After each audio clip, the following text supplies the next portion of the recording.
गांव में महेश नाम का आदमी रहता था। एक दिन महेश अपनी पत्नी के साथ शादी से आधी रात में घर वापस आ रहा होता है। तभी उन्हें रास्ते पर एक सुंदर लड़की दिखाई देती है। अरे रोको रोको रोको, महेश बस को रोकता है।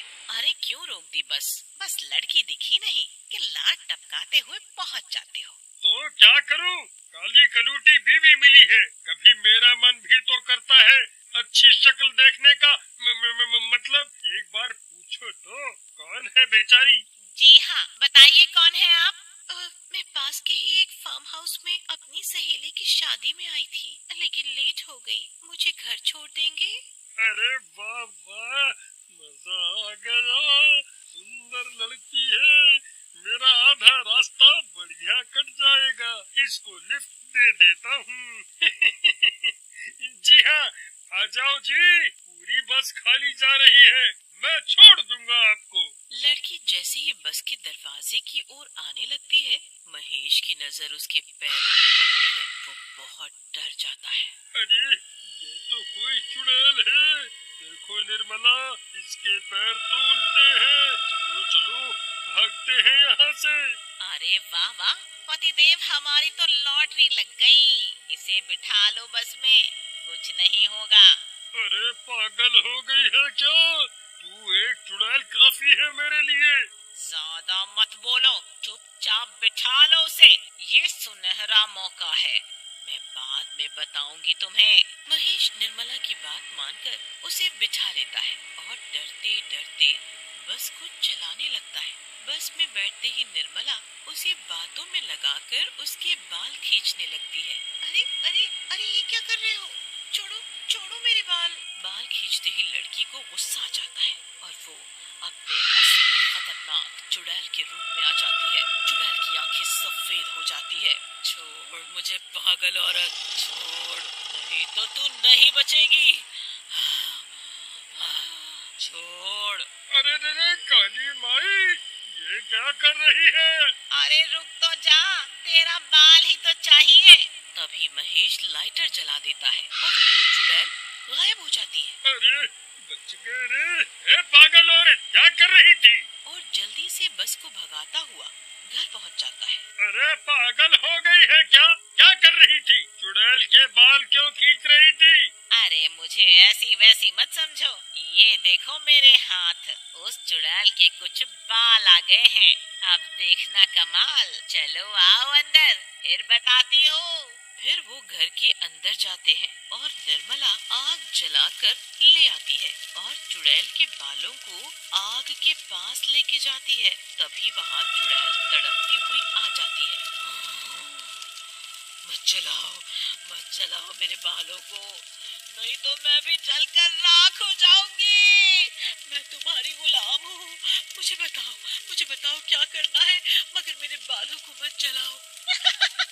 पूरा घर का काम कर और खाना ला कर दे, और रोटी सब्जी नहीं, कुछ बढ़िया चाइनीज लाइयो। ओ गवार की औलाद, चाइनीज नहीं चाइनीज होता है। हाँ, वही, सही समझे हो। फिर चुड़ैल एक दुकान में जाती है। वहाँ के लोग चुड़ैल को देखकर डर जाते हैं। दुकान के सब लोग चुड़ैल को देखकर दुकान से भाग जाते हैं। चुड़ैल रोहन दुकान वाले को गर्दन से पकड़कर हवा में उठाकर बोलती है, दुकान वाले, चल बढ़िया खाना पैक करके दे, नहीं तो तेरा ही तवा फ्राई बना दूंगी। मोहन बहुत डर जाता है। तुम कौन हो? मुझे छोड़ दो। ठीक है, मैं देता हूँ। मुझे नीचे तो उतार दो, मैं देता हूँ सब। रोहन सब कुछ पैक करके उसे दे देता है। चुड़ैल खाना ले जाकर निर्मला को दे देती है। रोहन घर जाकर अपनी पत्नी कविता को सब बताता है। जी आप परेशान मत होइए, उनकी जान बच गई है, वही काफी है। हाँ, लेकिन वो चुड़ैल मेरे दोस्त की दुकान पर भी गई थी, उसे भी लूट लिया। वो फिर आ गई तो हम क्या करेंगे? हमारा काम धंधा तो चौपट हो जाएगा। दूसरी ओर चुड़ैल महेश के घर पे जाती है। ये ले निर्मला, तू जो कहेगी मैं करूंगी, बस मेरे बालों को मत जलाना, नहीं तो मैं मर जाऊंगी। मेरी जान उन बॉलों में है। हाँ हाँ हाँ हाँ, ठीक है ठीक है। तो जा, अब मुझे हीरे के महंगे महंगे जेवर लाके दे। फिर चुड़ैल निर्मला और महेश दोनों के लिए हीरो के ऐसे ही धीरे धीरे वो दोनों गांव के सबसे अमीर परिवार बन जाते हैं और अपना घर भी बढ़िया बना लेते हैं। उनके घर अब सब कुछ होता है, टीवी, फ्रिज, सोफा। एक दिन कविता अपनी पड़ोसन निर्मला से, अरे निर्मला बहन, तुम्हारा हार और साड़ी बहुत चमक रहा है। ये बनारसी साड़ी और ये हार तो हीरो का लगता है जो तुमने पहना है। हाँ, ये हीरो का हार है। अब क्या करें, सब भगवान की दया है। पर तुम बुरा मत मानना, महेश भाई तो पूरे दिन घर पर ही रहते हैं, तो ये सब पैसे तो क्यों चल चल कर जल कुकड़ी हुई जा रही है। ये शहर जाते हैं, बस महीने में एक बार एक करके आते हैं। वो क्या कहते हैं, मीटिंग। हाँ, वही करके आते हैं शहर से। मेरा मतलब मेरा भाई है वहाँ, बाकी सारा बिजनेस वही देखता है। ओ, तुम्हारा मतलब मीटिंग करके आते हैं। हाँ हाँ वही। सही समझी। ऐसे बोलकर निर्मला चली जाती है, पर कविता समझ जाती है कि कुछ गड़बड़ तो है। रोहन, मुझे लगता है कुछ गड़बड़ है। इतना पैसा कैसे आ गया इनके पास? इन पर नजर रखनी होगी। हाँ, पर मुझे तो अपनी दुकान की चिंता है बस, फिर से वो चुड़ैल ना आ जाए। फिर रात होते ही रोहन और कविता घर के बाहर टहल रहे होते हैं कि तभी उन्हें अजीब अजीब सी डरावनी आवाजें आने लगती है। वो आवाजें महेश के घर से आ रही होती हैं। कविता और रोहन खिड़की से झांक कर देखते हैं तो उनके पैरों के नीचे से जमीन ही खिसक जाती है। सामने चुड़ैल होती है और निर्मला और महेश आग जलाकर उस चुड़ैल को डरा रहे होते हैं और उसे और पैसे लूट के लाने को कहते हैं। ए निर्मला, अब मैं परेशान हो गई हूँ। तेरे लिए चोरियां करते करते, लूट मार मचाते मचाते अब बस बहुत हुआ। अब मुझे भी मांजर खून चाहिए। तुम्हारे साथ ये घास फूस खाकर मैं थक गई। मेरी भूख नहीं मिटती, मुझे मांस चाहिए। नहीं तो तुम दोनों को ही खा जाऊंगी। बहुत हुआ, बहुत हुआ। अच्छा, भूल गई, तू मेरी गुलाम है। अभी बताती हूँ। फिर निर्मला उसके बालों को आग के पास ले जाती है। चुड़ैल तड़पने लगती है और जोर जोर से अपनी गर्दन को गोल गोल घुमाने लगती है। नहीं नहीं नहीं नहीं, मत जलाना। मुझे जलन हो रही है। मुझे छोड़ दो। ठीक है ठीक है ठीक है, जो तू कहेगी मैं करूंगी। छोड़ दे, मुझे छोड़ दे। अब अकल ठिकाने आई तेरी, चल जा। चुड़ैल गुस्से में बाहर आ जाती है। कोई बात नहीं, अभी तेरा अच्छा टाइम है। एक बार मेरे बॉल मुझे वापस मिल जाए, मैं तुझे जिंदा नहीं छोड़ूंगी। कविता और रोहन ये सब देख लेते हैं और सब समझ जाते हैं और चुड़ैल के पास जाते हैं। चुड़ैल जी, चुड़ैल जी। कौन हो तुम जो मेरे सामने आने की हिम्मत कर रहे हो? हमने सब कुछ देख लिया है। मैं वही हूँ जिसकी आपने दुकान लूटी थी। हम आपकी मदद करना चाहते हैं। मैंने देख लिया है कि निर्मला ने आपके बाल कहाँ छुपाए हैं। आप चलो हमारे साथ। फिर चुड़ैल वापस निर्मला के घर जाती है। अरे तू फिर आ गई, समझी नहीं लगता है। अब मैं तुझे समझाने आई हूँ। बस बहुत हुआ। अपने फायदे के लिए तुमने मुझसे दूसरों का नुकसान कराया। अब बस। निर्मला चुड़ैल के बाल ढूंढने लगती है जो उसने अपने तकिए के नीचे छुपाए थे। क्या ढूंढ रही हो? जब तुम चुड़ैल से बात करने में लगी थी तब मैंने ये बाल निकाल लिए, ये तुम्हारे तकिए के नीचे से। फिर चुड़ैल निर्मला और महेश को अपने दोनों हाथों में उठा लेती है। अरे नहीं, मुझे छोड़ दो। मैं इस कलूटी की बातों में आ गया था। एक शहर में एक परिवार रहता था। उस परिवार में रवि और उसकी पत्नी राधा रहते थे। उनके साथ वाले घर में एक परिवार रहता था जिसमें मनोहर, उसकी पत्नी मीना और उनकी बेटी पिंकी रहते थे। राधा और मीना बहुत अच्छी सहेलियां थी। एक दिन मीना कुछ काम से राधा के घर गई थी। वहीं पर पिंकी भी खेल रही थी। अरे राधा, अगले हफ्ते मेरे साथ बाजार चलियो, मुझे कुछ सामान लाना है। अरे मैं तो चल लेती, पर अगले हफ्ते मेरे भतीजे की शादी है गांव में। अच्छा, तुम्हारा भतीजा इतना बड़ा भी हो गया क्या? छोटा सा देखा था जब ये आया था। खैर चलो, मैं अकेली ही चली जाऊंगी बाजार। अरे ऐसे कैसे चली जाएगी अकेले? शादी में तुम लोगों को भी बुलाए हैं। मैं आज तुम्हारे घर बोलने ही आने वाली थी। हाँ, हमें भी बुलाए हैं। हाँ, वो तो अच्छे से जानते हैं तुम लोगों को। तो भैया भाभी ने बोला है कि तुम्हें जरूर लेकर आए। अरे वाह, अब हम गांव जाएंगे, शादी में जाएंगे, बड़ा मजा आएगा। अरे बेटा अभी शांत रह, अभी मुझे घर जाकर तुम्हारे बाबूजी से भी बात करनी पड़ेगी। मीना घर जाकर मनोहर को गांव में शादी में जाने को बोलती है, पर मनोहर फैक्ट्री में काम ज्यादा होने की वजह से मना कर देता है। अजीब, आप तो हमें लेकर कहीं नहीं जाते और खुद भी नहीं जाते, हम तो बस घर में ही पड़े रह जाएंगे। हाँ पापा, चलो ना शादी में, मुझे गांव में बहुत अच्छा लगता है। एक काम करो, तुम दोनों चले जाओ, मैं यहाँ रह लूंगा। नहीं नहीं, हम आपके बिना नहीं जाएंगे। अरे मेरी वजह से तुम क्यों रुक रहे हो? और रवि भाई साहब और राधा भाभी है तो सही। हाँ वो तो है। चलो, आप अपना खाने पीने का अच्छे से ध्यान रखना। बस फिर सब लोग शादी में जाने की तैयारी में लग जाते हैं। पिंकी की तो खुशी का कोई ठिकाना ही नहीं होता। सब लोग 2 दिन बाद गांव के लिए निकल पड़ते हैं। पूरे रास्ते सब खूब मजे करते जाते हैं। कुछ घंटों बाद सब गांव पहुंच जाते हैं। वहाँ तो अच्छी खासी चहल पहल चल रही होती है। राधा और मीना बाकी औरतों के साथ बैठ जाती हैं। रवि भी शादी के कामों में लग जाता है। मम्मी मम्मी, मैं क्या करूं, किसके साथ खेलूं? अरे बेटा देखो बाहर कितने बच्चे खेल रहे हैं, जाओ उनके साथ खेल लो। अरे छोटू इधर आ, ये है पिंकी और ये हमारी मेहमान है, तो जा इसको अपने सारे दोस्तों से मिलवा और सब साथ में खेलो। ठीक है बुआ जी। छोटू पिंकी को अपने साथ ले जाता है और बाहर सारे दोस्तों से मिलवाता है। चलो पिंकी, तुम्हें मैं अपने बगीचे में लेकर चलता हूँ।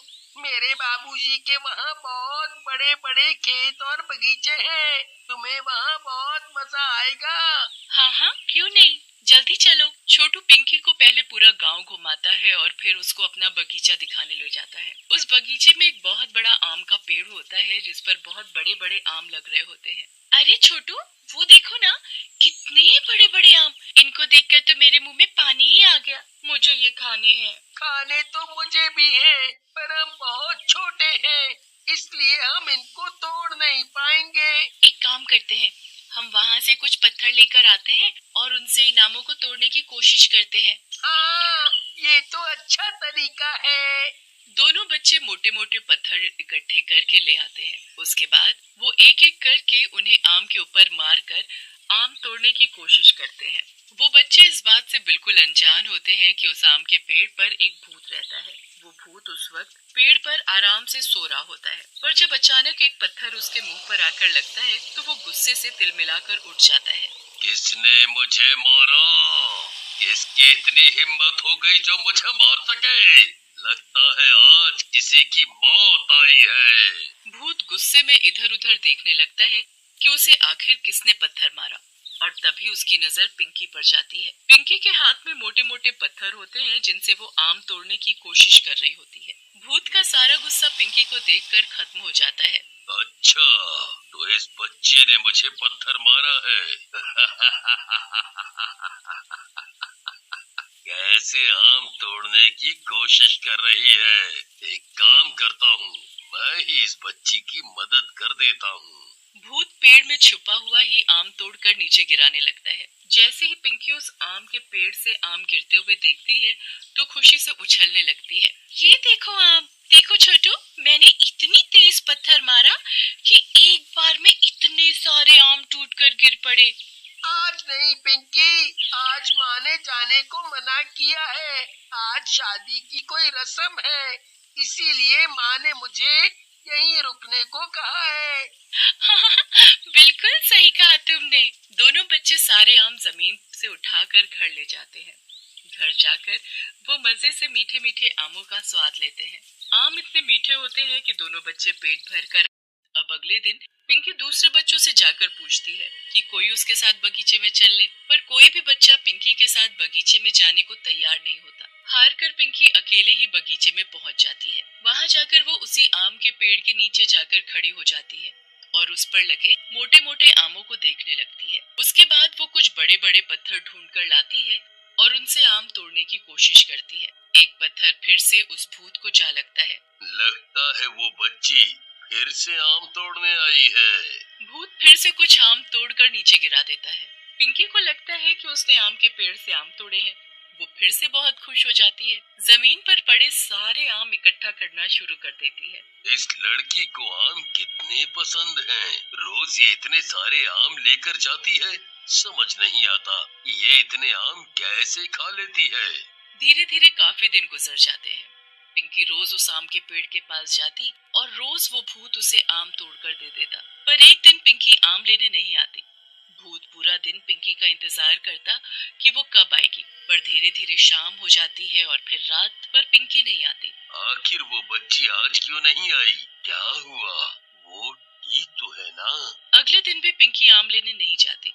भूत फिर से पूरा दिन उसका इंतजार करता है कि वो आएगी, पर ऐसे ही इंतजार करते करते रात हो जाती है और पिंकी नहीं आती। 3-4 दिन ऐसे ही निकल जाते हैं। भूत को अब पिंकी की चिंता होने लगती है कि आखिर पिंकी आम लेने क्यों नहीं आ रही। फिर एक दिन छोटू अपने बाकी दोस्तों के साथ वहां आम तोड़ने आता है। बच्चों की आवाज सुनकर भूत बड़ा खुश हो जाता है। उसे लगता है कि पिंकी आम तोड़ने आई है। वो जल्दी से देखने लगता है, पर उन बच्चों में पिंकी नहीं होती। आखिर सारे बच्चे आ गए, पर वो बच्ची कहाँ गई? वो क्यों नहीं आई? देखो देखो, ये रहा वो आम का पेड़ दोस्तों। यहीं से पिंकी रोज आम तोड़ती थी। मैं तो कभी एक आम नहीं तोड़ पाया, पर पिंकी तो एक बार में ही इतने सारे आम तोड़ लेती थी। कोई नहीं, क्या हुआ? पिंकी नहीं है तो क्या हम आम नहीं तोड़ पाएंगे?